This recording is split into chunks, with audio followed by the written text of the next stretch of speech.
Fala galera, tudo bem? Tranquilo com vocês? Seguinte, tava aqui olhando os replays da guerra, né, e parte do nosso trabalho é assistir alguns ataques que não é bem sucedido, para que a gente possa analisar e de repente poder dar alguns toques, né, do que a gente pode fazer para melhorar o nosso ataque, tá bom? Então, tava reparando algumas coisas, falei, caramba, acho que é bacana eu gravar um vídeo, né? Não é justamente aqui, o objetivo não é mostrar, né, o ataque que foi errado, e sim mostrar, né, quais são os pequenos detalhes que fazem com que um ataque seja bem sucedido ou acabe, por exemplo, né, a gente errando e faltando, né, um pouco mais para conseguir as bandeiras necessárias, tá bom? Então, já vou mandar aqui o replay, né, o Arraiado. O Arraiado é um recém CV20, então ainda está pegando as manhas, né, de utilizar, por exemplo, a nuclear, de estar com as tropas maximizadas. Então é um cara que daqui para frente vai crescer e evoluir muito os ataques. Então já está atacando bases full, né, full defesas, né, e alguns detalhes que se a gente encaixar, né, a gente vai conseguir melhorar muito as estratégias, principalmente quando ele inicia um ataque. Então começou certinho, soltou a nuclear onde tinha bastante defesas ali. Daí depois você vem com seu orbital, né, e limpa, no caso, as chuvas de fogo, né? Bom, 2 chuvas de fogo já foi, a gente já sabe que a base é preta, né? Então tem mais uma terceira chuva de fogo. E o detalhe importante, se vocês olharem aqui nesse vazio aqui, ó, vocês podem ver que as tropas começam a ficar transparentes, não? Talvez aqui seria o lugar mais ideal para você jogar nuclear, para que você possa saber realmente o que você está enfrentando. Então é nesse círculo aqui que provavelmente vai estar o gerador de invisibilidade dele, tá? Depois ele inicia o ataque dele soltando os furtivos. Cara, é importante, né, você entender que a função do furtivo é bem simples, né? Ele chega até a frente de uma defesa e trava ela atirando um pen de eletricidade, tá? E é preciso que logo depois que um furtivo trava a defesa, que as tropas cheguem, né, as tropas fortes, as tropas que vão destruir as defesas, cheguem e terminem o serviço. Porque o furtivo por si só, ele é muito fraco no ataque, então é muito complicado, né, deixar um furtivo igual aqui embaixo. Você pode ver que tem um furtivo atirando numa defesa coberta, né, que está com a defesa TEL, né, e ele pode ficar ali o tempo inteiro, né, o tempo do ataque inteirinho atirando, né, que a defesa não vai se destruir. Então, talvez o grande problema desse ataque foi não saber o que tinha naquele miolo que estava escondido lá. Apareceu agora o gerador de invisibilidade. Então, talvez ali onde, quando você tem a ideia, né, aqui já dava para ter a certeza, né, da onde poderia estar o gerador de invisibilidade, justamente porque tinha uma dica antes de o ataque começar, né, pelas tropas de bandeira dele que quando entravam naquele raio ali, né, ficavam invisíveis. Então, quando você tem uma ideia de onde o gerador de invisibilidade está, use a nuclear lá, né, e revele primeiro tudo que tem, né, que pode haver de surpresa no ataque, né, para que você não corra nenhum risco, né, a partir do momento que você começa a se aproximar.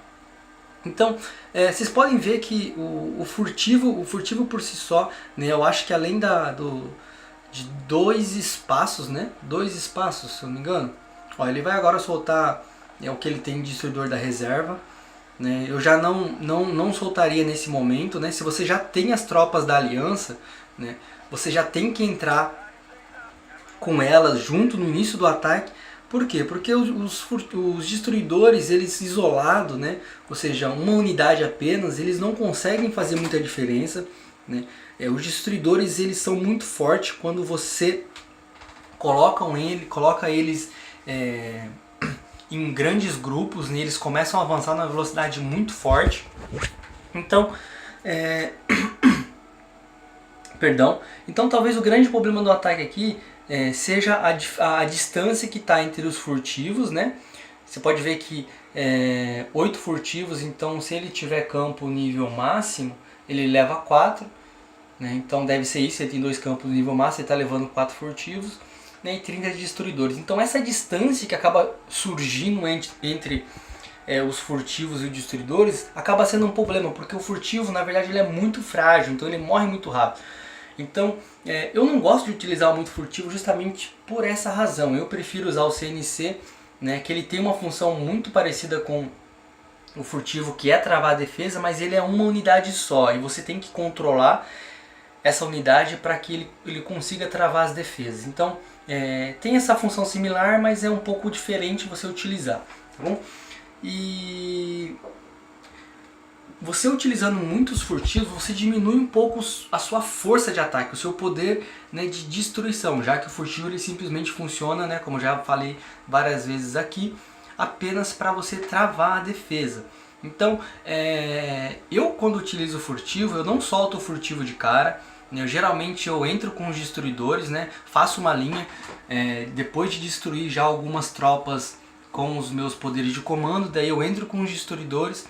E quando eu vejo que já sobra, e quando eu vejo que os meus destruidores já estão parados, né, enfrentando algumas defesas, é então que eu entro com os furtivos para que eles cheguem por trás, né, e começam a congelar as defesas, sem enfrentar aquele problema, por exemplo, de o próprio furtivo encontrar os furtivos na defesa adversária. Então, acaba sendo ali uma defesa, uma troca apenas de tropas, né? Você mata o furtivo da defesa, mas o seu furtivo também morre. Então você acaba perdendo muito a sua força de ataque quando você utiliza o furtivo. Então é uma das razões pela qual eu não gosto mesmo de utilizar o furtivo. Bom, vamos ver um segundo ataque aqui. Eu acho que também deve ter um outro ataque aqui parecido, né? Que tem esse mesmo problema de você soltar, de você inverter, né? Mas é esse pequeno detalhe de você inverter a ordem que você solta as tropas já vai fazer uma grande diferença. Então se você está atacando, gosta de atacar com furtivo, gosta de utilizar, né, vai experimentando essa formação, essa forma de você soltar, né, principalmente se quando você termina o seu ataque, né, você vê que você está sofrendo com os furtivos, você anda perdendo muita unidade de furtivos, tá bom? Vamos para o segundo ataque aqui, o Will. Né, vamos ver como foi o ataque do Will. Ainda não assisti todos os replays, né? Tô fazendo isso aqui agora, analisando, e foi onde eu tive a ideia de resolver fazer um vídeo, né, e poder passar algumas coisas, né, também para mandar para a galera e também para que a gente possa aprender quais são os detalhes, né, que podem fazer a grande diferença. Então, o Will começou certo, né? Ele tá eliminando as chuvas de fogo. E aí entra um detalhe importante, cara. Ele poderia ter invertido essa ordem, por exemplo, o Hellfire antes, depois o Orbital. Assim ele não teria que atravessar o Orbital até aqui do outro lado e teria ido para aquela chuva de fogo lá em cima, né? Então isso fez a grande diferença, né, no ataque dele. Outra coisa que você pode ver que na entrada dele, ele solta todas as tropas no mesmo lugar, né? Isso é muito perigoso. Você pode ver que quase todas as tropas deles ali quase morreu, né? Porque acabou caindo numa armadilha.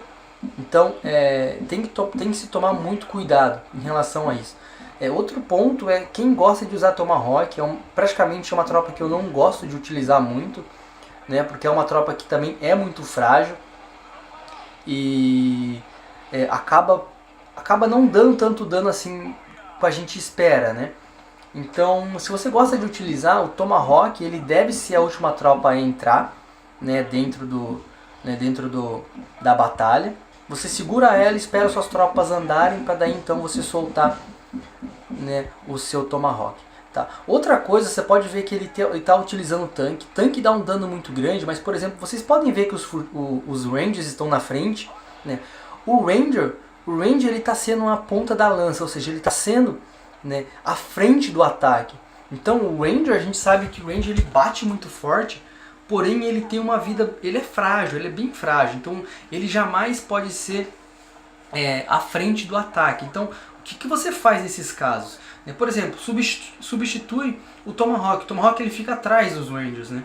Então tira o Tomahawk e coloca um Destruidor. Cara, o Destruidor ele vai ter a função do quê? De ir na frente, né, dos Rangers e tomar a porrada que os Rangers estão tomando. Você pode ver que já nesse momento do ataque já sobrou muito pouco Ranger, né? Você pode ver que também ele deixou as tropas dispersar, ou seja, ele tem nesse exato momento 3 pontos de ataque, né? E isso é muito complicado, né, jamais você pode deixar, né, tenta controlar ali, né, e fazer uso do sinalizador, ou utilize, por exemplo, a sua função, né, os comandos que você consegue colocar, né, no caso as unidades, né, A, B e C, né, faz com que, por exemplo, as suas tropas elas se agrupem, né, nunca vai de frente em linha reta, né, porque você fica muito mais tempo exposto, né, para mais defesas inimigas. Então, você pode ver que, né, nesse exato momento aqui, né, já sobrou pouquíssimas tropas, é completamente impossível, né, com o que sobrou ele completar a base,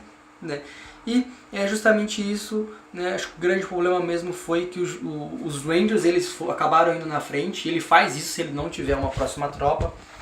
Você pode ver, se você voltar ao replay, você vai ver que os furtivos eles praticamente não participaram do ataque, eles morrem muito cedo, né, justamente porque ele avança na frente do Ranger, né, e não existe nenhuma tropa, uma tropa forte na frente que aguenta pancada. Então tá o Ranger, tá o furtivo na frente, são duas tropas frágeis, então tem que repensar nesse tipo de ataque, né. E tem os Tomahawks atrás. Cara, o Tomahawk atrás, né, ele em determinadas situações ele ajuda muito, né, porque ele começa, como ele atira pro alto e ele pega vários pontos, ele ajuda a destruir furtivos inimigos, ele ajuda a destruir minas, né? Mas é uma tropa que, por exemplo, você tem que combinar muito bem com as tropas que você está utilizando. Por exemplo, se você quer usar Tomahawk, você usa o quê? 2 espaços de destruidor, que eles vão na frente, usa os Rangers, nesse caso, né, o Will gosta dos Rangers, então usa os Rangers e usa um espaço de Tomahawk atrás. Cara, tira o tanque, porque o tanque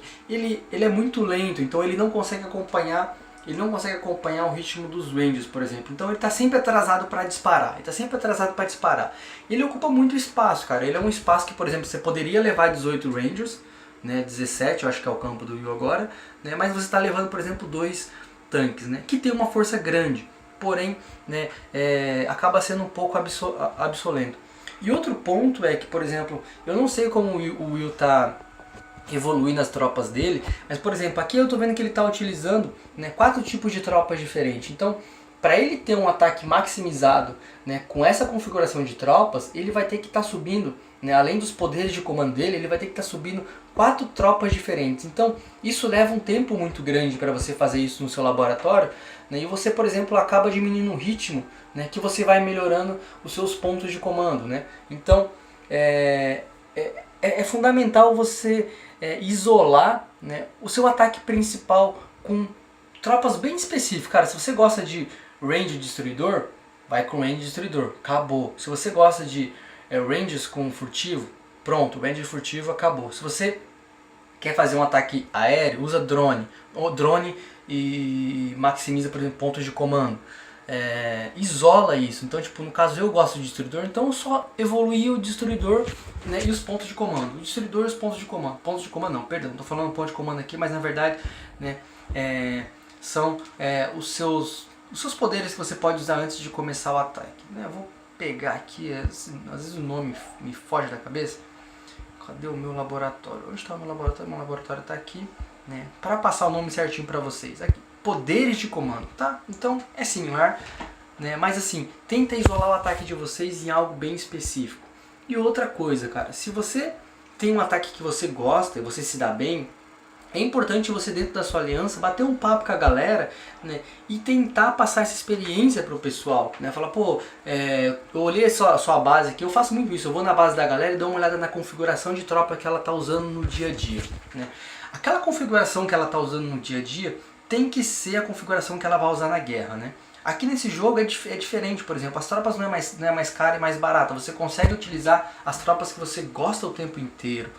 Então não precisa, não necessariamente, né, diferente de alguns jogos, por exemplo, que você acaba usando tropas mais fortes e elas são bem mais caras, aqui você sempre ataca com as tropas parecidas. Então, né, evite tentar inventar, né, configurações de tropas, ataque com aquilo que você já conhece, que você já tem conhecimento, e já tem uma noção básica de como é que você pode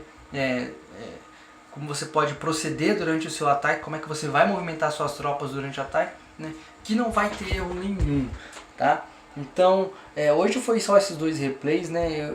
Eu quero fazer isso mais vezes, justamente, né, porque eu acho que quando a gente passa pra galera em vídeo, né, as formas bacanas de atacar, dá pra ver que a galera aprende bastante e começa a utilizar, né, mas sempre tem aquele detalhezinho que às vezes ou a pessoa que está explicando deixa de passar porque de repente já é costumeiro para ela, né, e ela acaba esquecendo de comentar desses pequenos detalhes. Então às vezes quando a gente já vê um replay real em si, né, das pessoas que já estão utilizando essas técnicas fazerem, né, você consegue ainda mais enxergar, né, que tipo de coisa você pode passar para ela, né, para ela melhorar ainda mais seu ataque. Então, para a galera que tá em aliança, que lidera, ou independente de liderar ou não, acho que liderança é apenas uma palavra, né, que nomeia o pessoal que puxa a frente, porém, né, o líder realmente é aquele que mostra interesse, que mostra esse espírito de querer ajudar, de querer evoluir. Então qualquer um pode ser, independente do cargo que está dentro da sua aliança. Então o vídeo é mais ou menos sobre isso, né? Então espero que vocês tenham gostado. Se gostou, a gente pode falar, né, sobre isso mais vezes, mostrar mais replay, porque nem sempre esse jogo é 100% de acerto, beleza? Então fiquem com Deus, até a próxima!